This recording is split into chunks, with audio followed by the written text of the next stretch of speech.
کۆماری کوردستان.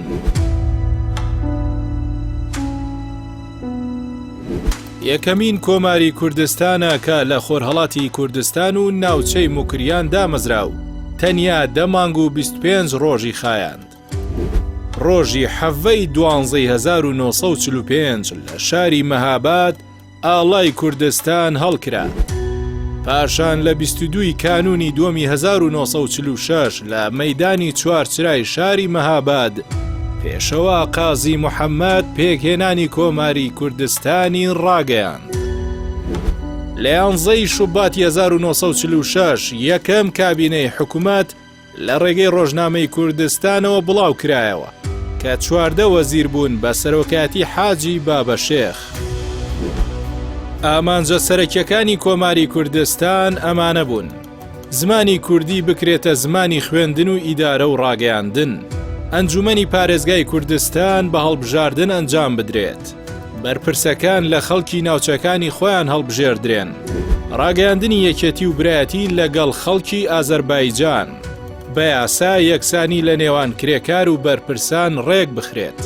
سنووری دەسەڵاتی کۆمارەکە دەوروبەری 50 کیلۆمەتر بوو. شاری مەهاباد کرایە پایتەختی کۆماری کوردستان.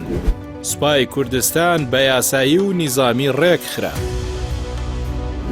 کۆماری کوردستان ئەگەرچی تەمەنی کەم بوو، بەڵام خزمەتی زۆری کرد.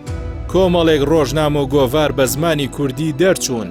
خوێندن لە قوتابخانەکان بە زمانی کوردی دەستی پێکرد. ئاینی ئیسلام کرایە بنەمای سەرەکی کۆمار. زانایانی ئاینی بە سەرۆکاتی پێشەوە قازی محەممەد ڕۆڵی سەرەکیان بینی لە گەشەپێدانی کۆمارەکەدا. کۆماری کوردستان پشتیوانی نێودەوڵەتی نەبوو. یەکێتی سۆڤێتی ئەوسا کە پشتیوانی کۆمار بوو، بە سەودایەکی نەوتی ئێران پشتی کردە هەردوو کۆماری کوردستان و ئازەربایجان. ڕۆژی 15 کانونی یەکەم 1946 سوپای ئێران گەیشتە کۆماری کوردستان.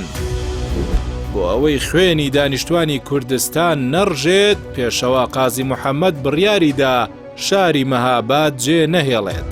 خۆی ڕادەستی سوپای پادشاهی ئێران کرد. قازی محەممەد وتی: ئەگەر بێت و من خۆم دەرباز بکەم، ئێران شاری مەهاباد خەڵتانی خوێن دەکات، بەڵام بە شەیدکردنی من واز لە خەڵک دەهێنێت.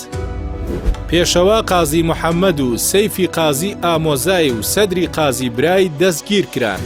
پاش دادگایەکی ڕواڵەتیانەی ستەمکارانەی سوپایی بڕیاری لە سێدارەدان بۆ هەرسێکیان دەرچوو.